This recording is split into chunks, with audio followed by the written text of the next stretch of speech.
mais uma vez, estamos aqui reunidos para falar mais um pouquinho, conversar, né? Um bate-papo a respeito do Evangelho de João, sempre com aquela visão de trazer mais assim consciência para nossas potencialidades, divindade, tentando extrair aqui da letra o espírito, mas um espírito de empoderamento do ser humano, que é assim que tem que ser. Toda a lição que a gente tem, todo aprendizado, toda teoria que a gente busca sempre trazer para dentro, mas naquela visão de extrair o melhor, o potencial do ser humano. Então vamos lá, né, Eli? Mais uma vez, boa noite, boa tarde, bom dia, boa madrugada, né? Independentemente do horário que você esteja vendo esse vídeo, eu desejo que você esteja muito bem e cada vez melhor. E passando a bola aqui para Eli, acho que ela vai começar com a leitura, né? Isso, bom dia para todos. Vamos começar aqui mais um estudo. Antes de começar, curta nosso vídeo, compartilhe. Verdade, eu esqueci aí, ó. Então vamos lá, curta, compartilha e se inscreva, né, também no canal. Se você está vendo esse vídeo pela primeira vez, já se inscreva aí. Isso aí. Agora, então, bem, a gente encerrou o capítulo 1 do Evangelho de João. A gente já estudou lá do primeiro versículo do capítulo 1 até o 51, né? E agora a gente vai começar uma nova perícope, que é o capítulo 2, que aqui na minha Bíblia tá falando assim, ó, o primeiro milagre de Jesus nas bodas de Caná. E hoje, o que a gente vai fazer? Essa perícope não é grande, ela vai do 1 ao 12, por isso eu vou fazer uma leitura aqui, só que hoje a gente vai fazer uma visão mais panorâmica disso, do que trata esse versículo tal, dando... porque o que acontece? Como a gente já viu, o Evangelho de João é cheio de simbolismos, e aqui não seria diferente. Então a gente vai falar de algumas palavras, com as suas simbologias e aguçar assim, os sentidos da gente para os próximos vídeos, que aí a gente vai dar uma aprofundada maior. E principalmente agora, né, que ele vai começar a entrar na vida de Jesus mesmo, né, contar os fatos envolvendo essa figura que a gente tem como guia e modelo, principalmente agora que vai ter simbolismo. Então a gente precisa ficar muito atento a isso. Isso.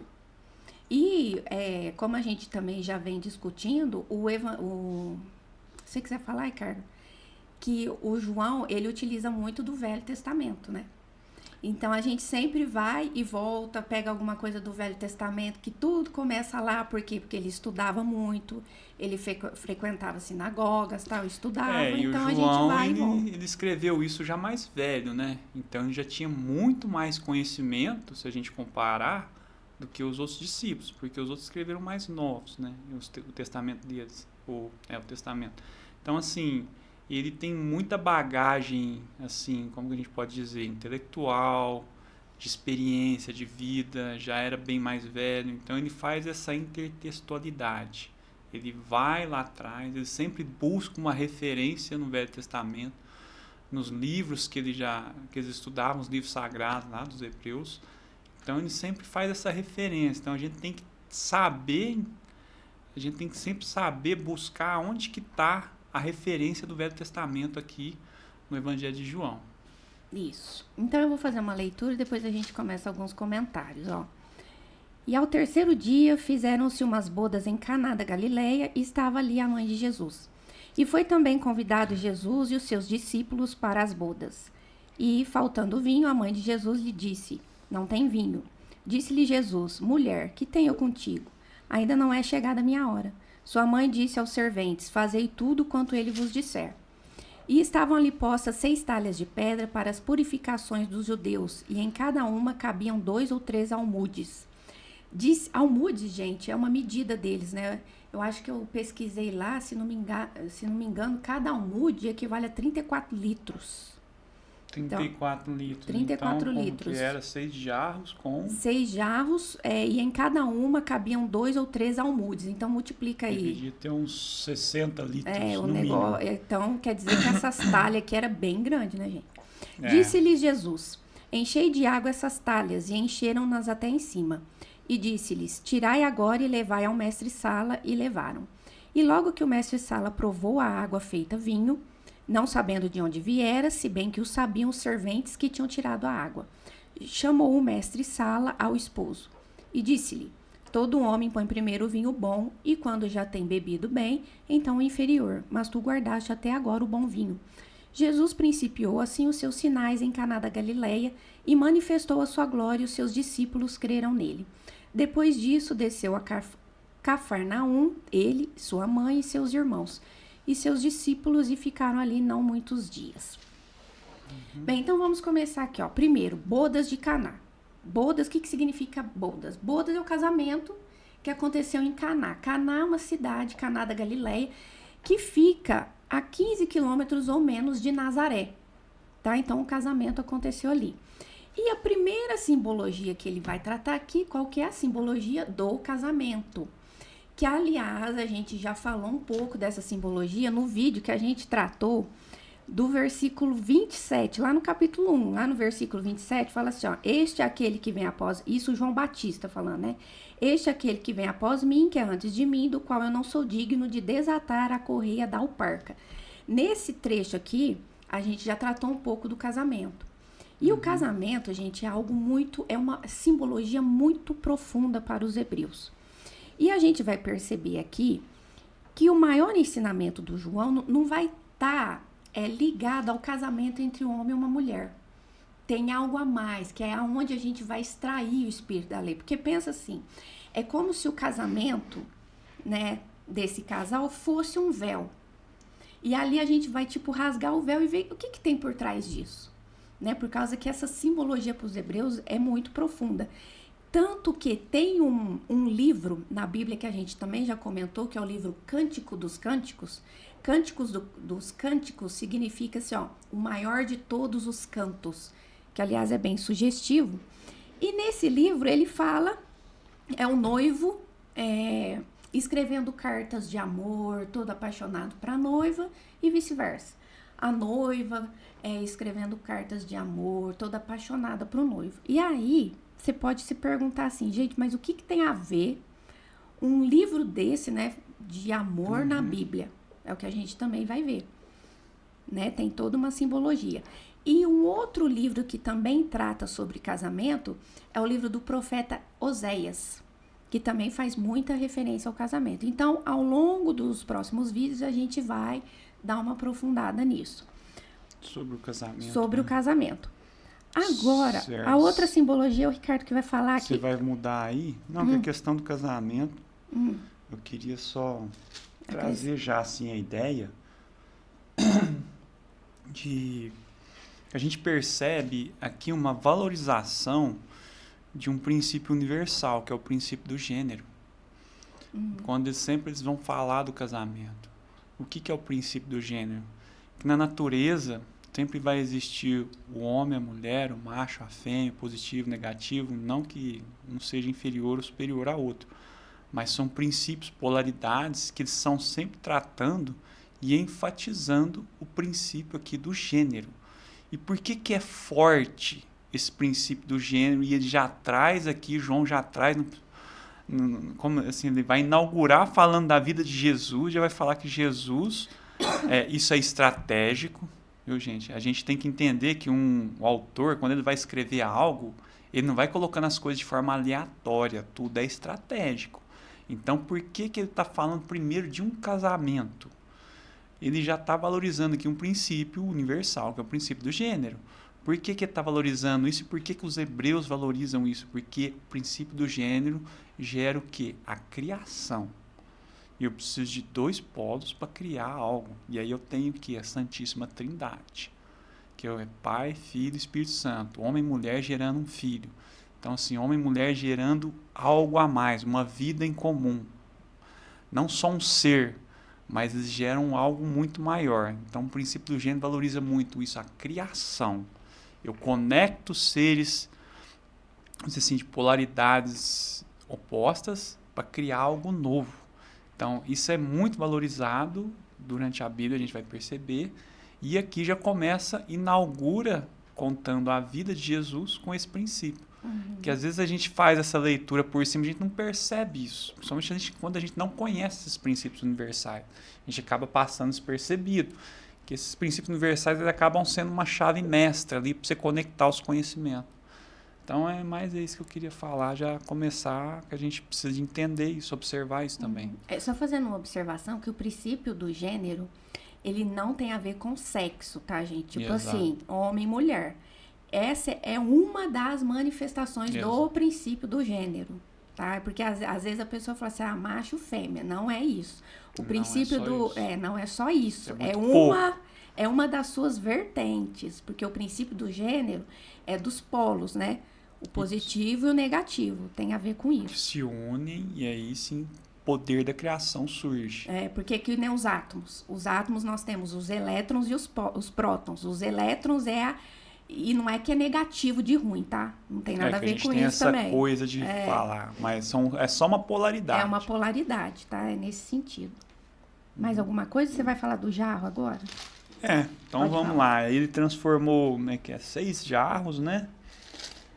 6 jarros. 6 talhas de pedra. 6 talhas ou jarros de pedra em vinho. E é interessante, eu não sei se você vai comentar a respeito disso, o quanto é o início da caminhada de Jesus, antes de falar do jarro, porque o pessoal nem sabia de Jesus. Porque você está numa festa, normalmente são pessoas conhecidas, ou até parentes, e aí eles chegam, Maria, acabou o vinho. Eles vão procurar a Maria, né, a matriarca, né, procurar como é que a gente faz, como que a gente resolve. Aí ela, sabendo quem é Jesus, que vai até ele e pede para ele resolver. Quer dizer, por que eles não chegaram em Jesus? Porque ele nem era conhecido ali, ninguém sabia o que ele poderia fazer, do potencial dele. E a mãe, sabendo do potencial do filho, é lógico que vai até ele. Então, assim, perceba que aqui ele já está começando a contar realmente o início de tudo, tá? Só para fazer essa observação também. E a questão do vinho, então vamos lá.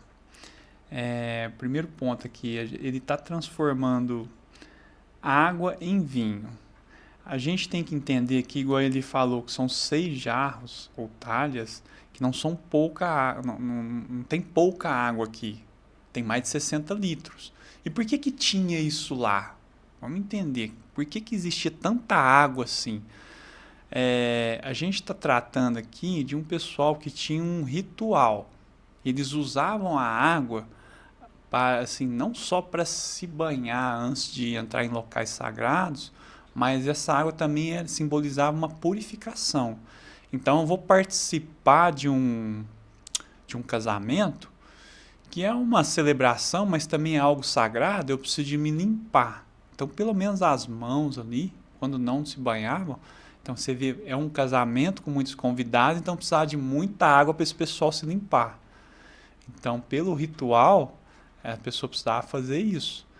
E entenda, não era uma água que estava limpinha, não era uma água pura, purificada, assim, como se diz assim, uma água potável, né? A palavra não era uma água já potável, porque o pessoal tinha se limpado nessa água. E o casamento ali não durava 1 hora, 2 horas, 3 horas, durava dias, então a galera tinha que se limpar bem ali, né? Mas era limpar as mãos, né? Exatamente, limpar as mãos, mas é muita gente, então estava tudo sujo e ficava ali, encostado, então era um jarro que estava... uma água encebada. Pode-se dizer que sim. Então, assim, e essa água era usada para isso. Então, era uma água que estava deixada de lado. Aí, Maria fala, pega que... Aí, ela fala para Jesus, né? E ele pede para transformar... Aliás, ele pede para trazer esses jarros, que era uma água que ninguém iria usar. Olha a consciência da pessoa ali, né? Do mestre. E ele transforma essa água em vinho. Agora, o que a gente precisa entender? Que tem gente que fala assim, será que Jesus está estimulando a bebedeira? Que tem gente que faz essa interpretação, né? Fala assim, nossa, mas ele transformou tanta água assim em vinho, a galera já tinha tomado tanto, acabou e põe mais vinho. Será que dá a favor disso? A gente precisa entender, primeira coisa, que na época, a tradição deles, eles eram produtores de vinho, esse povo, e tinha tradição de usar o vinho não só em festas, né, mas também em cerimônia religiosa. Por que você acha que hoje na igreja, lá, para quem é católico, o padre usa o vinho como símbolo? porque era tradição na época também usar o vinho em cerimônias religiosas. Então tinha isso, não é assim, estamos enchendo a cara e adoidado. E também, por essa interpretação, muita gente acha que é suco de uva, né? Às vezes a pessoa pode pensar, tem gente que fala, não, mas não era vinho, era suco. Também não é isso, gente. É, porque é a tradição deles, né, gente? São coisas simples, parece bobeira, mas a gente já ouviu gente falando disso. E muitas vezes eu já ouvi gente de autoridade que falava em locais assim, que tinha muita gente falando para a plateia. Ah, que aquilo ali não seria uva, vinho, seria suco de uva. Não, nem na época nem existia suco de uva. Não, e outra, aqui tá escrito Aqui vinho, né, gente? Então, e outra, assim, aqui não tem lugar nenhum que assim, a gente pode subentender que teve bebedeira lá. não, Isso é a interpretação da pessoa. da pessoa, exatamente. Mesmo porque quantas pessoas tinha nesse casamento? A gente não sabe. Sei lá. E vai a questão também que um casamento poderia durar 7 dias. Então, de repente, acabaria o vinho mesmo. E era uma tradição deles, né? Pensa, hoje um casamento dura umas horas, uma festa, ali durava dias. Então, quanto isso era sagrado. A gente tem que perceber, para esse povo, para aquela época, o quanto isso era sagrado. A união de um homem com uma mulher para constituir uma família. Por isso que eu falo, a exaltação aqui do princípio do gênero. Porque isso é muito sagrado para eles. E então a gente falou do vinho, da transformação, do enfatizar isso, enfatizar o princípio do gênero. E também, agora a gente tem que entender um outro ponto que eu queria conectar já com a questão do vinho. Como que eu posso dizer aqui? O Jesus, às vezes João aqui vai usar o número 6 jarros de água, não é à toa. Por quê? A gente tem que entender o seguinte, Jesus é da tribo de Judá. Quem era Judá? Judá era filho de Jacó. Jacó teve 12 filhos. Então, assim, salvo engano, o sexto seria Judá. Mas não é só isso. Judá, todo filho de Jacó foi abençoado por Jacó. E na passagem da Gênesis lá, salvo engano, capítulo 49 ali, tem essas bênçãos de Jacó para seus filhos. E Jacó abençoa Judá também, que criou a tribo de Judá, a tribo dele. Então eram 12 filhos que criaram 12 tribos. A tribo de Judá é onde Jesus nasceu e a qual ele pertencia. E qual que foi a bênção de Jacó para Judá? Jacó já começa chamando Judá de leãozinho. Então, por isso que a gente tem o símbolo do leão para a tribo de Judá. Leão simboliza o rei. Então, a gente precisa de entender isso. E o que isso tem a ver com o casamento, Ricardo? Vamos lá. Além de Jacó ter chamado o filho de leãozinho, que teria todo ali o poder, a simbologia do leão, a gente tem que entender que esse povo também trabalha com muitos símbolos. Então, essa é uma simbologia forte de um pai passando para um filho, Judá, no caso, recebendo essa simbologia do leão, de rei. Ele fala que Judá é abençoado com cetro, o cetro, quem carrega cetro é rei, mais uma referência a rei. E o segundo ponto, que as vestes desse rei de Judá seriam lavadas e banhadas com vinho e banhadas a sua capa com sangue de uva. Então, muita referência aqui também na bênção do vinho e da uva. Porque aí a gente precisa entender o seguinte, por isso que vem tanta tradição do vinho para esse pessoal. Já começa lá atrás, na Gênesis, tendo essa bênção, referindo-se ao vinho. E outro ponto que eu preciso dizer aqui, que a gente precisa começar sempre a extrair aqui, a valorização do ser humano, mas também entendendo a fundo a coisa. O vinho, o que eu quero dizer aqui? O vinho, para a época, tem pesquisadores que entendem que para a época o vinho não era como o vinho de hoje também. Ele trazia um prolongamento da vida. Então, hoje a gente já sabe que a uva ela tem assim propriedades que beneficiam a saúde do ser humano. Então, quando ele abençoa o filho que será um rei, o que vai ser rei, o que dali sairá um rei, ele não está só dizendo isso, como ele também está dizendo vida longa, um prolongamento da sua vida, que você vai ser muito farto, vai ter muita abundância. Então, essa é mais uma referência que João está fazendo aqui, quando Jesus transforma a água em vinho. Por isso que ele pega esse fato, porque João poderia pegar vários fatos para falar de Jesus, mas ele pega fatos específicos fazendo referência ao Velho Testamento. Então, é interessante a gente observar isso. E, mais do que nunca, se Jesus é da tribo de Judá, se Judá é o rei, é o leão e está abençoado com vida longa, você está modelando quem, então? Se você, a partir de agora, está entendendo, começando a entrar na vida de Jesus, você já começa a entender que você está modelando um rei. Você não está modelando qualquer um. Se você está modelando um rei que operou, que fez milagres, e que vai transforma vinho em uva, porque ele está transformando um elemento... Não, uva em vinho. A água em vinho, desculpa. Transforma a água em vinho. Está transformando um elemento lá em algo que prolonga a vida, que é nobre, que é sagrado, que era sagrado para a época também. Talvez hoje a gente não entende assim, mas para a época era. Você está modelando alguém que tem muito potencial. E que você também é um rei. Você também é uma rainha. E ele diz isso a todo momento. Que você vai fazer o que eu faço. Então você é igual a mim.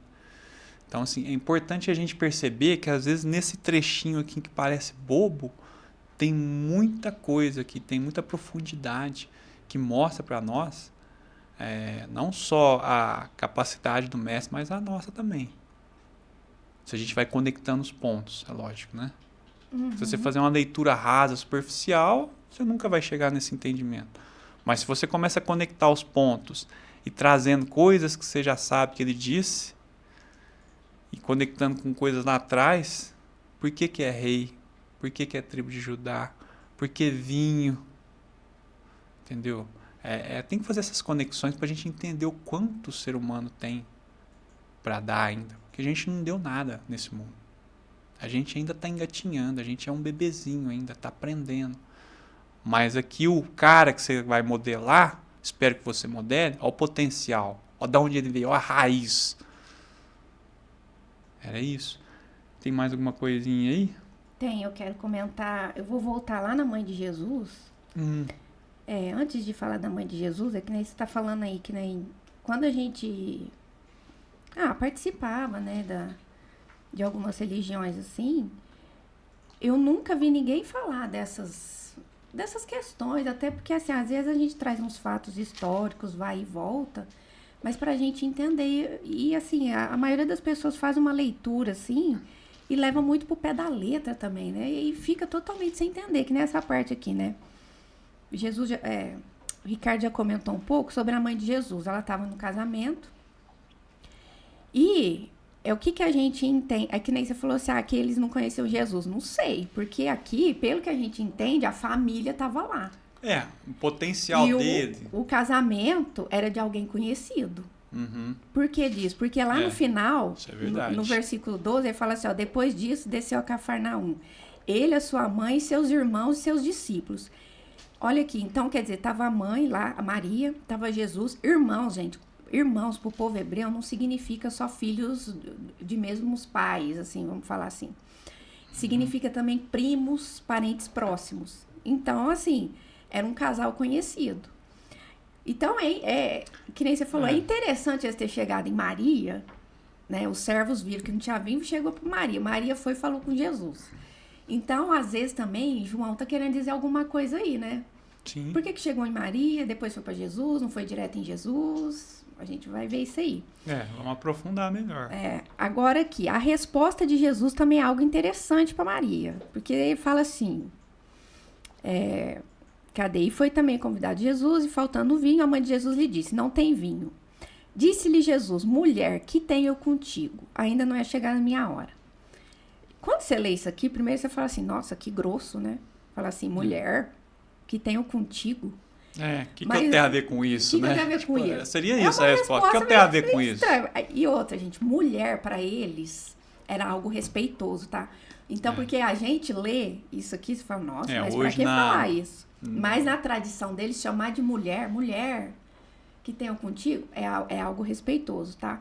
Mas mesmo assim, gente, essa resposta parece que tá meio fora do contexto. Aí você fica assim, gente, mas do que ele tá falando? Porque pensa só, eu chego pro Ricardo e falo assim, Ricardo, o vinho acabou. Aí ele fala assim, que tem eu contigo? Não é chegada a minha hora? Ou eu falo assim, mas eu tô perguntando do vinho, ele tá falando que não é chegada a minha hora. É verdade, é uma coisa parece que não tem muito nexo, né? Eu falo assim, mas que resposta doida que é essa? Não é chegada a minha hora, você tá falando do vinho, você tá falando de outra coisa, como é que é o negócio aí? A gente também vai ver isso aí. E outra coisa que eu gostaria de falar é sobre sinais. Porque aqui no versículo 11, ele fala assim, Jesus principiou assim os seus sinais em Caná da Galileia. Esses sinais, gente, para o povo hebreu é algo muito importante. O que é o sinal? Quem que produz o sinal? Quem produz o sinal é o profeta. E o que seria um sinal? Sinal é uma prova. Prova do quê? É algo que o profeta tem que fazer para mostrar que Deus está com ele. Que Deus está credenciando aquela pessoa a agir em nome dele. Então, o sinal, essa prova, tem que ser algo extraordinário. Em que sentido? No sentido de que um homem comum não faria aquilo. É isso que é o sinal para o povo hebreu. E aonde que veio esse negócio de sinal? Pela primeira vez, como a gente já disse, onde que veio para a gente fazer as conexões? Lá em Êxodo, vamos ver aqui, deixa eu conferir se é isso mesmo. Êxodo, capítulo 4. O que acontece aqui em Êxodo, capítulo 4? Deus chega para Moisés e fala assim, Moisés, você vai lá no Egito, fala com o faraó, pro povo hebreu, que eu vou libertar eles. Aí Moisés vira para Deus e fala assim, mas Deus, como é que eu vou, Senhor, como é que eu vou chegar lá e falar, eu vou libertar vocês? Quem que vai acreditar em mim? Aí é onde Deus, pela primeira vez, fala, você vai dar sinais. Aí Moisés, lá na hora, tava com uma vara na mão, Deus falou assim para ele, joga essa vara na mão, joga essa vara no chão. Ele jogou, virou uma cobra. Aí Moisés começou a fugir da cobra. Aí Deus falou assim, vai, pega a cobra pela cauda. Ele pegou, transformou numa vara, na vara de novo. Cajado dele, no né? cajado. Isso. Então, esse seria o primeiro sinal. Aí Deus falou assim para ele, coloca a mão no seu peito. Ele colocou, na hora que ele tirou, tava todo cheio de lepra, a mão dele. Aí ele voltou a mão pro peito, tava curado. Ele falou, esse vai ser o segundo sinal. E Deus ainda falou, agora você vai mostrar esses dois, se eles não estiverem acreditando em você, você vai mostrar esses dois sinais. Mesmo assim, se ele mostrar esses dois sinais e eles não estiverem acreditando, você vai mostrar um outro. Aqui ele fala assim, e acontecerá que se eles não te crerem, nem ouvirem a voz do primeiro sinal, crerão a voz do derradeiro sinal. E se acontecer ainda 2 sinais, nem ouvirem a tua voz, tomará. Então ele falou, você faz o primeiro sinal, se não acreditar, você faz no segundo. Se não acreditar, eu te dou um terceiro, que é o quê? Tomarás das águas do rio e as derramarás na terra seca. E as águas que tomarás do rio tornar-se-ão em sangue sobre a terra seca. Então a água ia virar sangue. Ele falou, então você vai ter esses 3 sinais. Percebe que é algo extraordinário, que é algo diferente, que um homem comum não faria. Então, uma prova de que Deus está credenciando aquele profeta a atuar através dele. E o João, no seu evangelho, ele relata 7 sinais de Jesus. Por que eu falo relata? Porque não são só 7 sinais que Jesus fez. Porque se a gente vai lá, no último versículo do evangelho de João, olha o que ele fala.